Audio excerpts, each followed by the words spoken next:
everybody. I'm Larry Ridley, and this is the...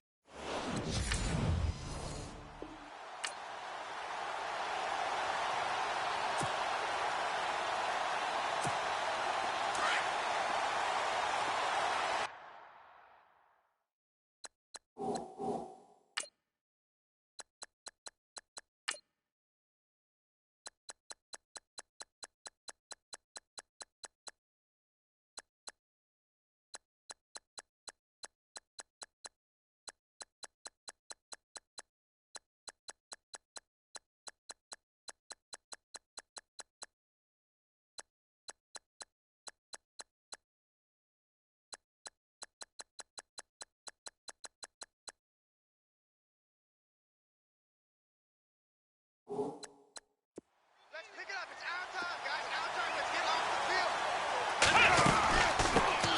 field. On the ground, this is Isaiah Crowell. A big hit. Knocked down sideways at the 28. Give him 3 on first down. It'll set up a 2nd and 7.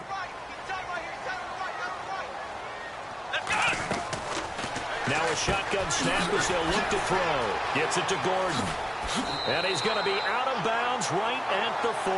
That'll move the sticks for the Browns, a gain of 12. That looked like a pretty good route combination there because you've got to find a way to clear the guy running the drag. Because when you do, you can just put the ball on him and then let him run. He's got some space. He'll take this from the 40 up to the 45 for a gain of 5. Career highs in receptions, carries, and total yards last year for Crowell. His total yardage was 952. That was the highest by a Cleveland Brown running back since 2010. And that sounds impressive, but I think there's much more out there for him. If Cleveland plays even with people, not from behind, he'll get more carries, more touches, and his yardage will go up. The Browns' passing game finding its stride. They've got another first down. Well, he's looking sharp right from the get-go here. Tough division. They needed this kind of a start. But I think this is part of where scripting comes in. We always hear about the scripting of plays, how they're going to be called. Everyone dress rehearses their script, and right now they're following it to a T. And for that opening drive, so part of the script still to come, right, partner? Yeah, no doubt about it. We've got a ways to go with that. But you can tell that they worked on the script the entire week in practice, and it's paying off for them. Man, defensively, that hurts. They got him out of his rhythm. They had him hemmed in, but somehow he was able to tuck it away and get away for a gain. And they'll get him down right about the 20. 2 yards on the pickup there. It'll be 2nd and 8. Well, that call makes sense because they've been throwing it well on this drive, and once again, they show passing formation, showing the shotgun. Then they ran out of it. That was a nice play by them defensively, though, to hold it to a short gain. They'll drop to throw. Over the middle, the catch by Coleman. And stopped a few yards shy of the goal line at the 3. The Browns' passing game finding its stride. They've got another first down. Pretty solid start for the rookie here on this first drive, Charles. Able to have some confidence, stepping back into the pocket, move around a little bit, find open receivers, and deliver. That just means his confidence is going to continue to grow because he's getting more and more comfortable with each completed pass. That gets him 3 yards closer here as it brings up 2nd and goal.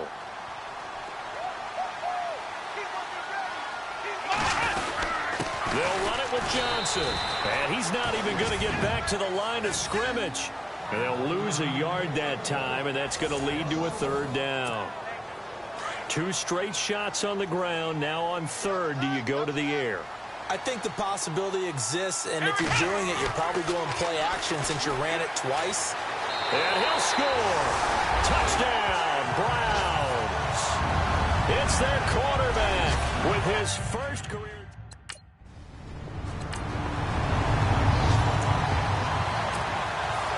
Heading out on offense, Charles, and with him so many facts we can hit on, but unfortunately not many good. 9 consecutive losing seasons, 4-28 the last 2 years, 26 starting quarterbacks since coming back in '99. Only one of 2 non-expansion teams to never appear in a Super Bowl. You get the point, so give me some optimism. Well, they're hoping it'll just be one starting quarterback in 2017, someone who will solidify that position for the team. And then think about what they did in the draft, though. 3 first-round draft picks, including Myles Garrett, the #1 overall pick in the draft, a defensive end out of Texas A&M. They're hoping it's a fresh start and a new direction for Cleveland. And this may be a carbon copy as he'll again be stopped right at the line of scrimmage. And as a defensive end, getting off the ball quickly, swarming to the football, making a tackle, that's what we saw right there. Yeah, and that's what their job is. And really, a lot of the time, they have to throttle back a little bit in the run game because you know those defensive ends, they're like in a sprinter stance. They're just headed straight for the quarterback. That was good recognition on that play to hold them to no gain. 23 yards on the play. David Njoku, nearly 17 yards a catch in college.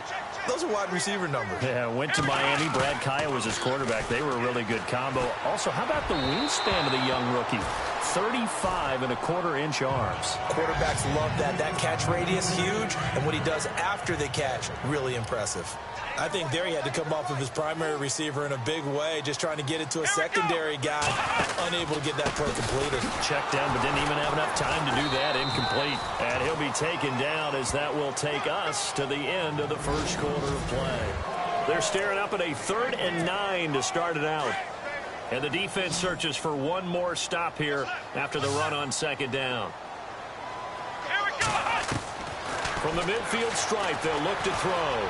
Steps away to his left.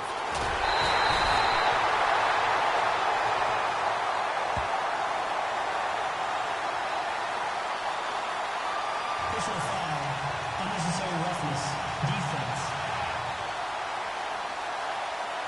A little too much extracurricular there.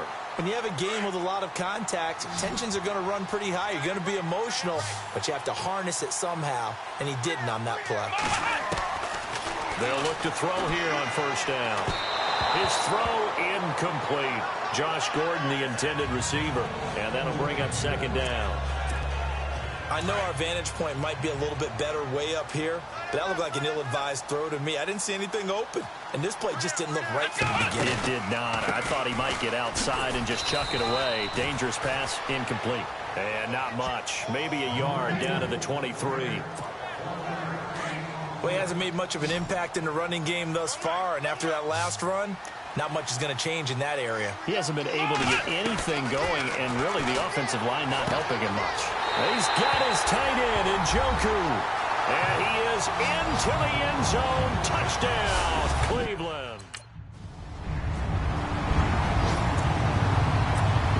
Reminded that later tonight we'll see the Giants and Cowboys battle in Dallas. Seems like they're always playing in week 1. And then on Monday night, a doubleheader. Adrian Peterson, his first game with the Saints. He's already back in Minnesota to play the Vikings. And then a 10-20 start on the East Coast. It's the first game for the L.A. Chargers traveling to Denver. A nice AFC West matchup. Anytime a ball's thrown in the middle of the field and it's popped up in the air, I expect someone to catch. It doesn't matter whether it's offense or defense because there's usually a great amount of bodies in that part of the field. In this case, no one came up with it. On 2nd down, here's Crowell. And he'll get about 3 here as he's out to the 30. Well, that's a good start to this drive on the defensive side of the ball. Force the incompletion on 1st down. Then you're able to shut down the running play on 2nd. Yeah, I wouldn't be surprised now. A little bit of pressure going at the quarterback in an expected passing situation. On 3rd down, he'll drop to throw. Oh, he's able to outmuscle him here as he pulls it in. The completion good for only 6, and that'll bring up 4th.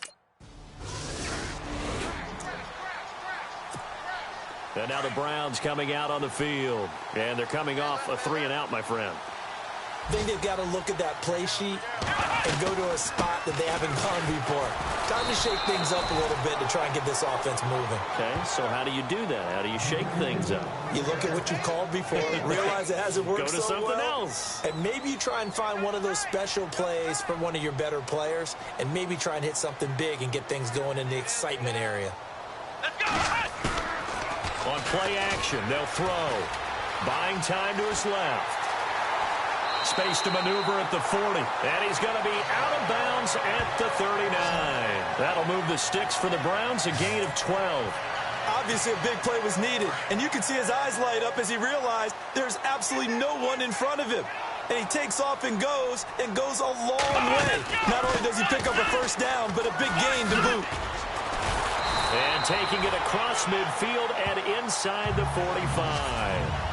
A minute 59 to go in the first half.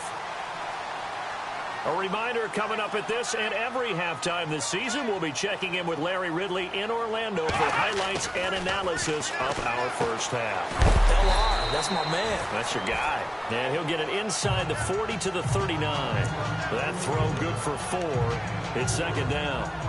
I think it's okay there. They didn't get a whole lot on that play, but it's nice to have a safety valve that's built like this guy. Big target, guy you can spot pretty easily.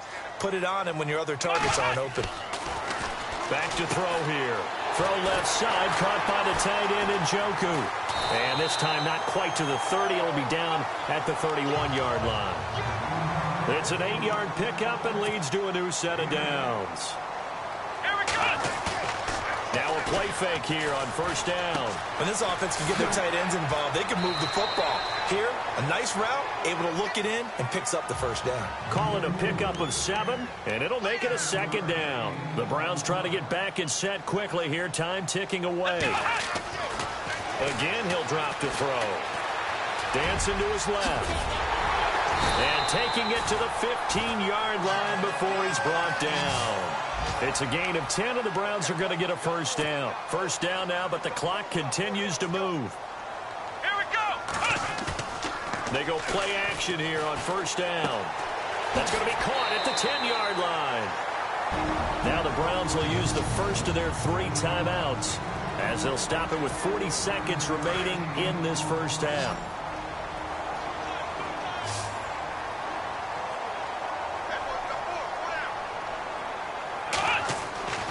Back to throw.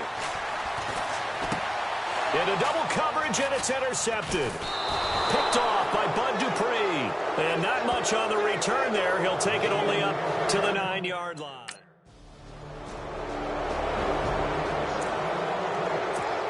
Now we take a glance at the offense as they work their way back out for their first possession of the second half. They're down in this game. A chance for the offense, though, to put something on the board, get some momentum here in half 2. Try and get things kick-started for them. And you know at the half, they discussed how they were going to get that done. This is where scripting comes into play a lot of the time. How many plays do you script coming out of the second? Most of the time in the first half, you're scripting 12 to 16. I think in the second half, you're really scripting more like 8 to 10. Kind of a starter or an opener, whatever terminology they use, just something to get you off to a quick start. A good play there as the Browns strike for 16 and a first down. In recent years, the slot receivers really gained stature in the NFL because they can do so many things.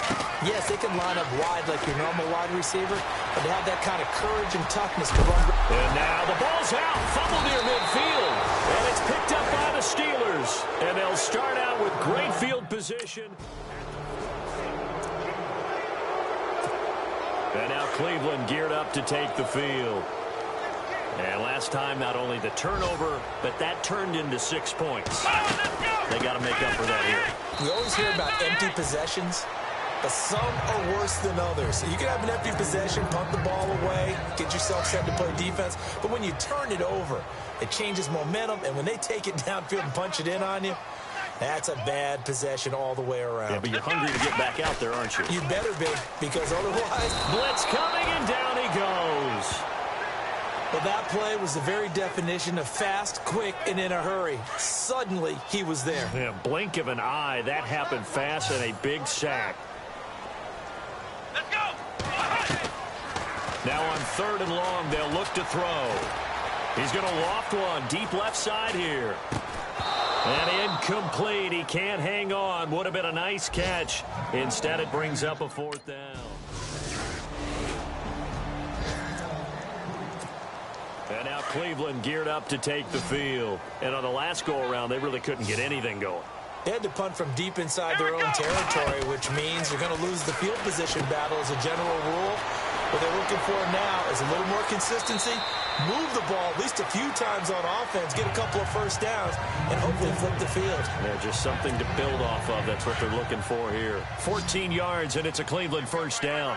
Decent start to the drive, but let's face it, they need a lot of things to go right in a short amount of time, down 3 scores. Yeah, they're going to run their 2-minute offense here in this game, but this is for future games. Can they get better and be ready for the next time, hopefully with a chance to win? 5 yards on the catch there, brings up second down. Now they'll throw here out of the gun. And incomplete there. A nice hit. Jars the ball free and brings up third down. You get a tight end like this, and you know he's used to dishing out punishment, but here, he's one that has to absorb the contact, and as a result, unable to hold on to the football. Now back to throw. And he couldn't hang on to it through the contact. Incomplete. I'm not sure we can spot any tendency here on this third down. They could have run it or passed it. Either one was available. They chose to try and get it through the air, but they were unsuccessful. As expected, they're going for it to keep the drive alive. Oh, he's got a little daylight. He's got a first down and then some inside the 40. And he takes this one down all the way near the 30. 23 yards on the tuck and run.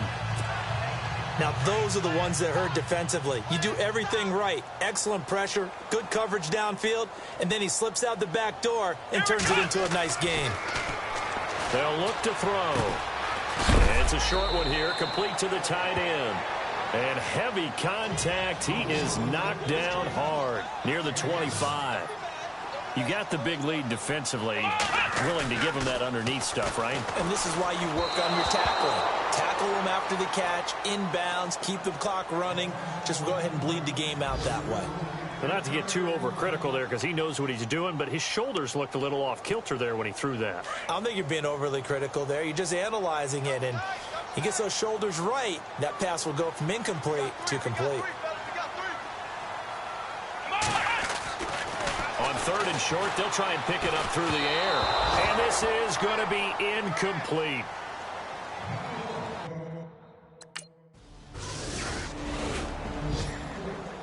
And partner, this first week, this first game that we get to call together, so special every year, week one. You had the flyover, the big American flag out there before the game, all the hoopla, just having football back, so special. It is an opening day, opening game.